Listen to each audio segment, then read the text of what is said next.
धन्यवाद।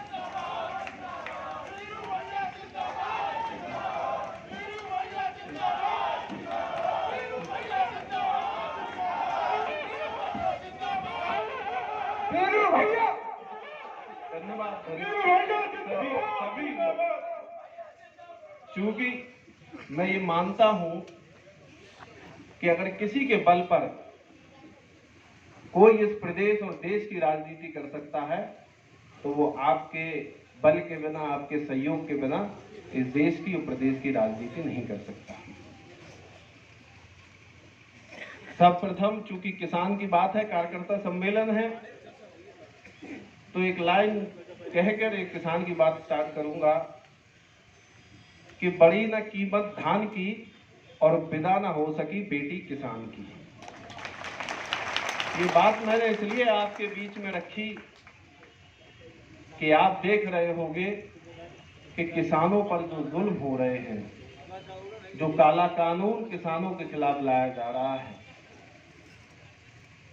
मैं ये मानता हूं कभी बहुत से ऐसे लोग हैं जो इस बिल के बारे में नहीं समझ पा रहे, बहुत से ऐसे किसान हैं जो इस बिल के बारे में जानकारी पूरी तरीके से नहीं पा रहे। अगर वो ये पूरी जानकारी पा लेंगे तो मैं निश्चय ही कह सकता हूं कि कोई भी ऐसी रोड और कोई भी ऐसा प्रदेश नहीं बचेगा जहां पर किसान आंदोलन करने का काम नहीं करेगा। जैसे कि कुछ 4-5 ऐसे चीजें हैं जो आपको समझने और जानने की जरूरत है। जल्दी से हम अपनी बात खत्म करेंगे, चूंकि हम भी जान रहे हैं आप लोग बहुत दूर से बैठे हुए हैं। पहली एक चीज कि हमारी फसल का मूल्य तय कर दिया जाए।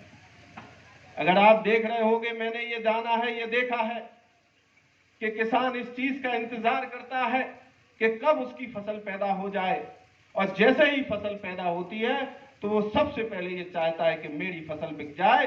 वो इसलिए बिक जाए कि उसने अपनी बेटी की विवाह करने के लिए कर्ज ले रखा है बिचौलियों से, उसको वो ब्याज भी चुकाना है जो उसने क्रेडिट कार्ड पर ले रखा है, और जो बहू बेटियां बैठी हुई हैं उनकी भी शादी करनी है, इसलिए वो सोचता है कि हमारा गेहूं सबसे पहले बिक जाए।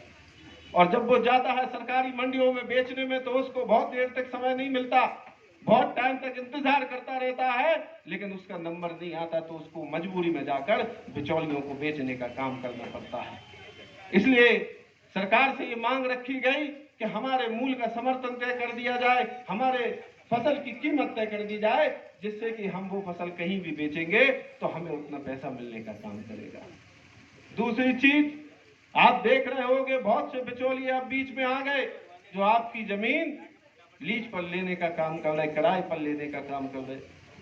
मैं आपको बता दूं कि बिचौलिए आपसे आपकी जमीन लेने का काम करेंगे और आपसे 25 साल 50 साल के लिए आपसे एग्रीमेंट करा लेंगे, और जब आपकी फसल में जो भी पैदा होगा उस फसल को अपने पास रख लेंगे, और अपने पास रखने के बाद जब यहाँ का किसान रोटी के लिए तरसेगा तब यही सरकार से करेंगे कि हम अपनी फसल को दुगने दामों में बेचेंगे और सरकार इन्हीं से फसल खरीदेगी और आपको, और बाद में आपको आटा देने का और आपको खाना देने का काम करेगी। इसलिए हम आपको बताना चाह रहे, अगर इनकी शिकायत आप कहीं करने जाएंगे तो यह भी ये प्रावधान आ गया कि आप कोई भी कोर्ट कचहरी में इनकी शिकायत नहीं कर सकते। अगर आपको इनकी शिकायत करनी है तो जिले के जिले अधिकारी, एडीएम, एसडीएम, तहसीलदार से करो। और ये सभी जानते हैं कि डीएम और तहसीलदार किसके हाथ से चलते हैं। जिसकी सरकार प्रदेश में होती है उसके हाथ से तहसीलदार और डीएम चलते हैं। और जो कहने जा रहे हैं अडानी अंबानी लोग जिन्होंने तरह तरह के गोदाम बना लिए, इन्होंने यह भी कह दिया कि अब कोई भी चाहे जितना भी गेहूं खरीद ले, कितनी भी फसल खरीद ले, हम मानते हैं आज की तारीख में हमारे किसान के पास इतना पैसा नहीं है कि वो कोई फसल खरीद ले।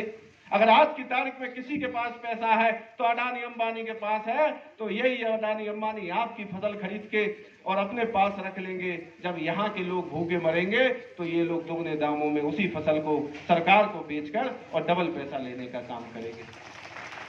मैं ये मानता हूं पहले के किसान जो हुआ करते थे उनके सर पर पगड़ी होती थी और हाथ में डंडा होता था।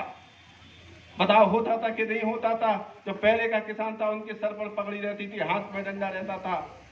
लेकिन मैं ये बता रहा हूं, अगर आज के किसान को देख लो तो कोई भी किसान के सर पर पगड़ी तो नहीं होगी, लेकिन 5 लाख का कर्ज जरूर होगा। बताओ होगा कि नहीं होगा?